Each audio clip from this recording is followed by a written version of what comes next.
Welcome to Le Weekend, your essential roundup of French news on culture, business, the economy, and current affairs. We bring you a convenient way to catch up on the stories from the past week in France, plus an additional focus feature blending reportage and cultural context. You'll find a seamless recap of the week's most important headlines without losing any content from our previous daily format, perfect for those who want to catch up in just one episode. Le Weekend is designed to keep you informed and engaged with a lighter touch at the end. Let's dive in.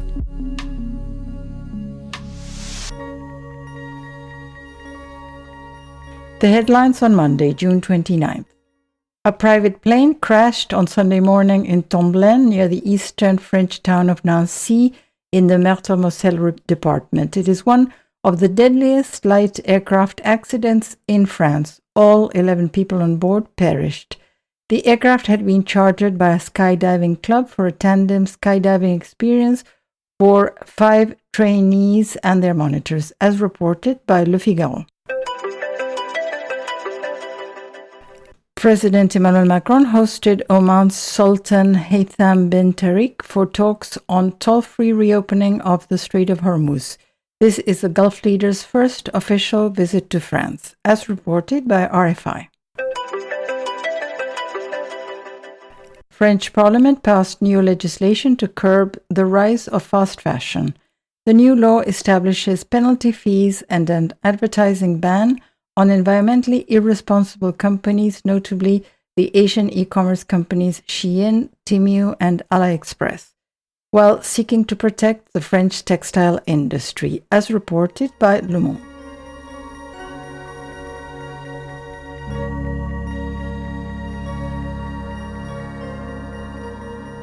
The headlines on Tuesday, June 30th. Bottled water brand Volvic will appeal the French court ruling about green claims that were misleading.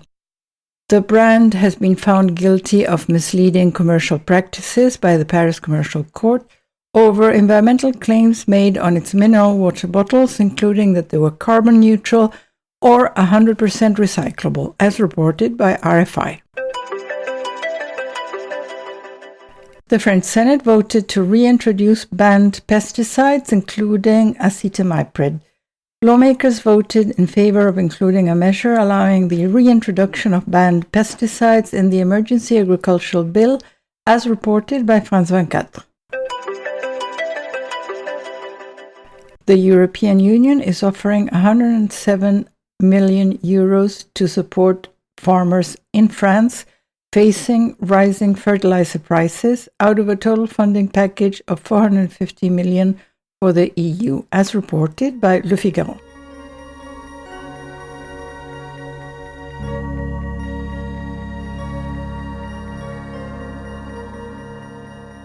The headlines on Wednesday, July 1st. France confirmed the dates of the 2027 presidential election. The first round is set for April 18th and the runoff on May 2nd, after the government formally approved the dates at Wednesday's cabinet meeting, as reported by RFI. Online retail giant Amazon inaugurated a new distribution center near Lyon on Wednesday, one of the largest in France, with 3,000 jobs promised by the end of 2027. Built on 30 hectares in Colombier-Saunier near Lyon's Saint-Exupéry Airport and delivered in June after 20 months of work, the site covers 180,000 square meters on 3 levels, as reported by Le Figaro. Scandinavian airline SAS placed a record order for 40 Airbus A330s worth over $10 billion from Airbus. SAS CEO Anko van der Werf said this is the largest aircraft order in the airline's history, as reported by Le Figaro.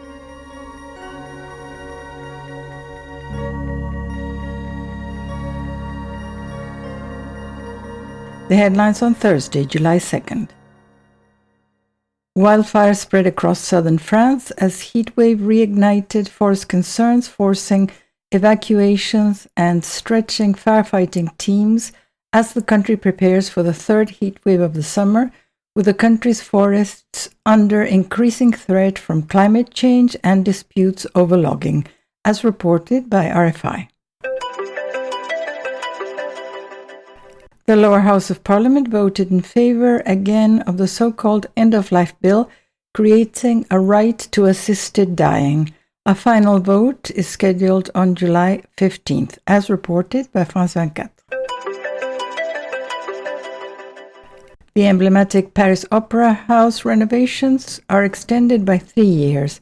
The iconic Palais Garnier will be closed from 2027 to 2032, 3 years longer than initially planned, due to lead contamination, as reported by Le Monde.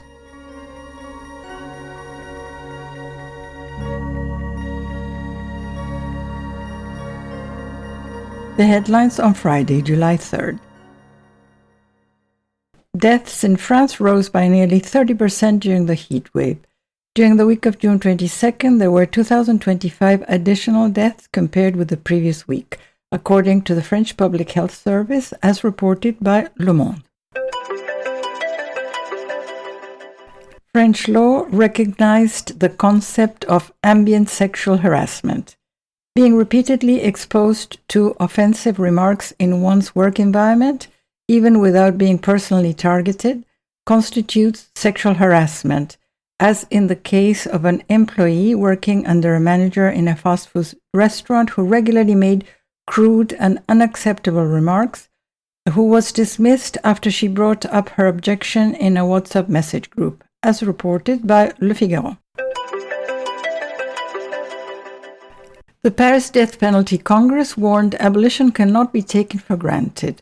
The fight to abolish the death penalty remains eminently contemporary, French President Emmanuel Macron said, as campaigners, judges, and former death row prisoners gathered in Paris this week for the World Congress Against the Death Penalty, amid rising executions worldwide and renewed support for capital punishment in some democracies, as reported by RFI.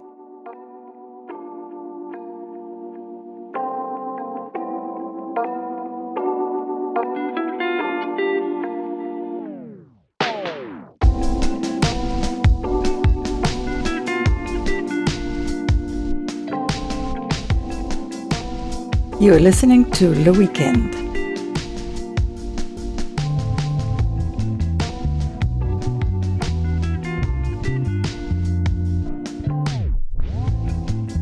And now that you're all caught up with the news from the past week, it's time for our focus story, where we look at one story a little more in depth to provide context.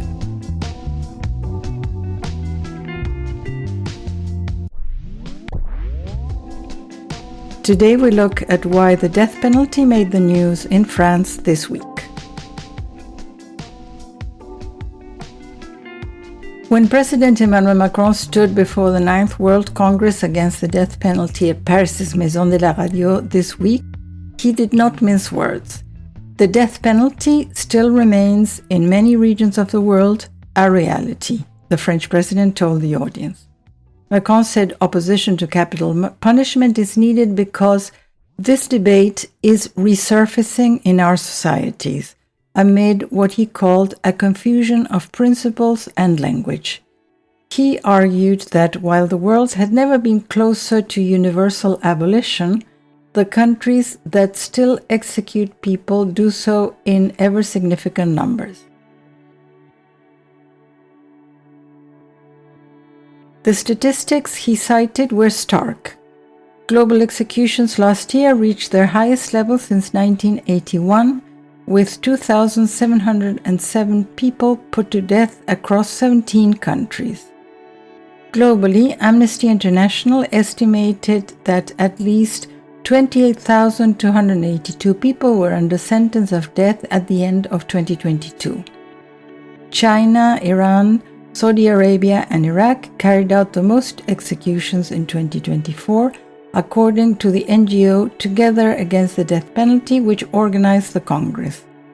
And Iran alone executed at least 1,639 people last year, its highest toll since 1989, according to Euronews.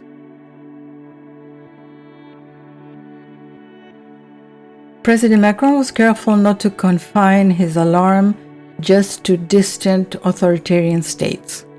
He voiced concern over moves in the Sahel and in Israel to expand capital punishment, noting that Israel's parliament adopted a bill in March approving the death penalty for Palestinians convicted on terrorism charges, while Burkina Faso's ruling junta announced the reintroduction of capital punishment in December.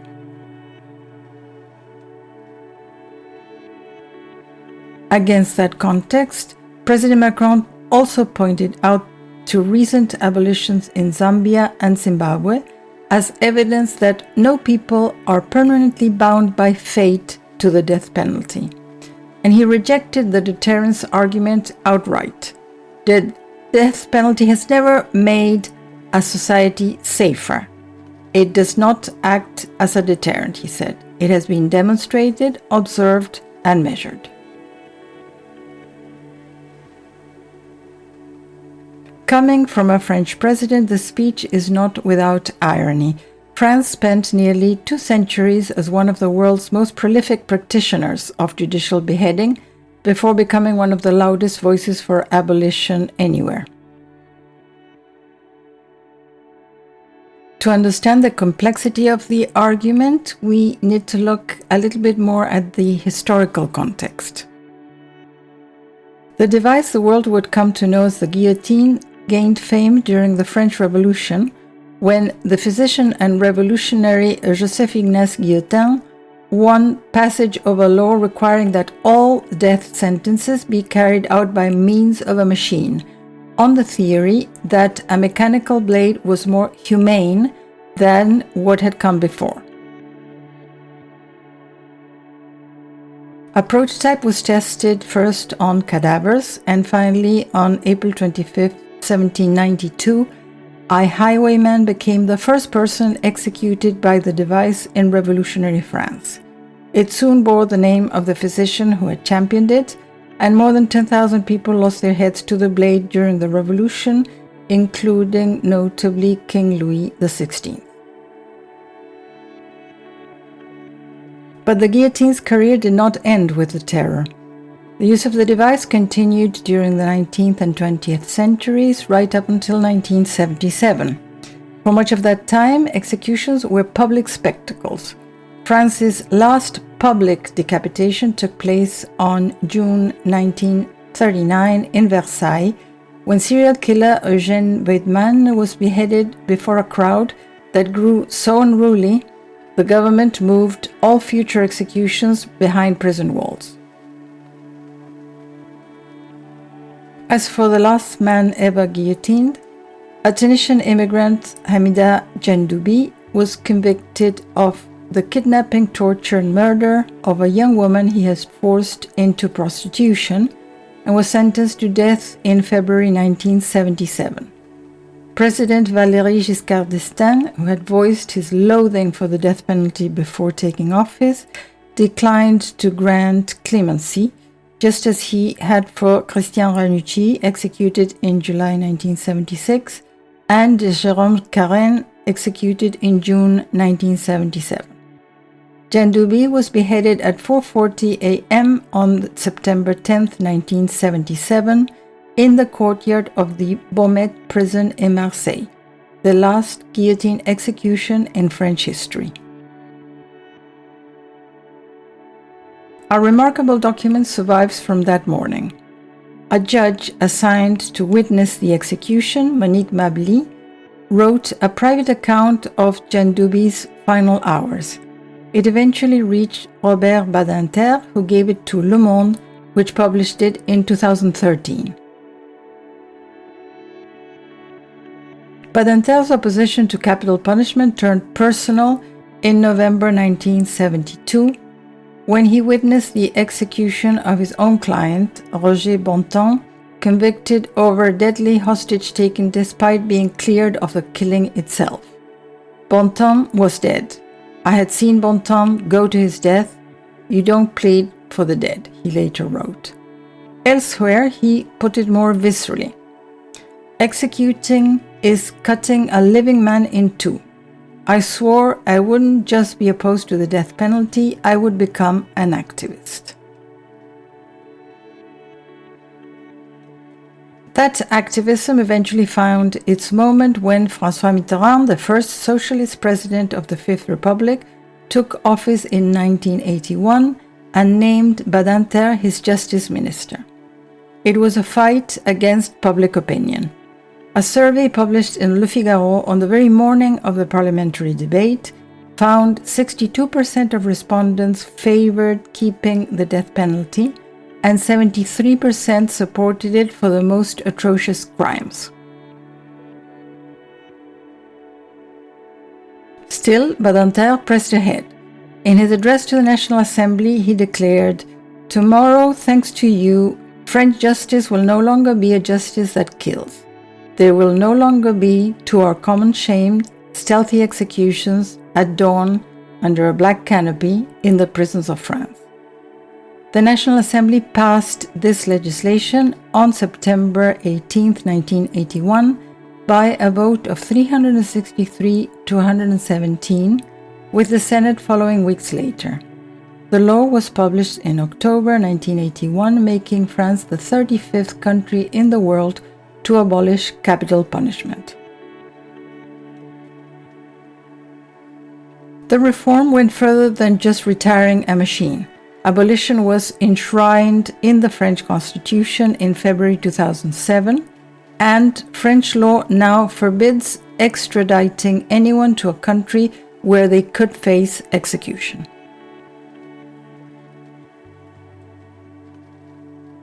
Badinter did not live to see the current wave of anxiety over capital punishment's global resurgence. He died in February 2024 at the age of 95 and was inducted in the Pantheon that same October, joining icons like Victor Hugo, Marie Curie, and Simone Weil. But the current he fought to redirect has never fully settled. Since 1981, dozens of bills seeking to reinstate the death penalty have been filed in the National Assembly, and one recent survey by National Science Center CNRS found that 55% of the French public would now approve of its return. That undercurrent is presumably part of what President Macron had in mind in Paris this week, when he called the fight against capital punishment a contemporary battle that is never truly won, and warned that reinstating the practice would pose an existential risk to democratic societies. France itself marked the 45th anniversary of its own abolition this year. From the guillotine's grim legacy to France's modern role as a leading abolitionist voice, the debate is evidence that abolition is not a historical endpoint, but rather an ongoing civic choice.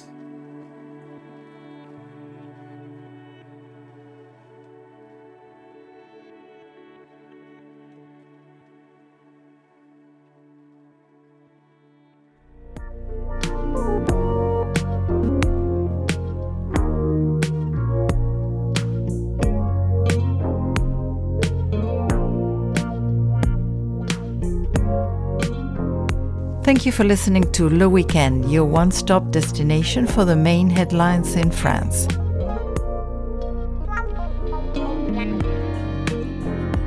Catch our weekly roundup every weekend wherever you get your podcasts.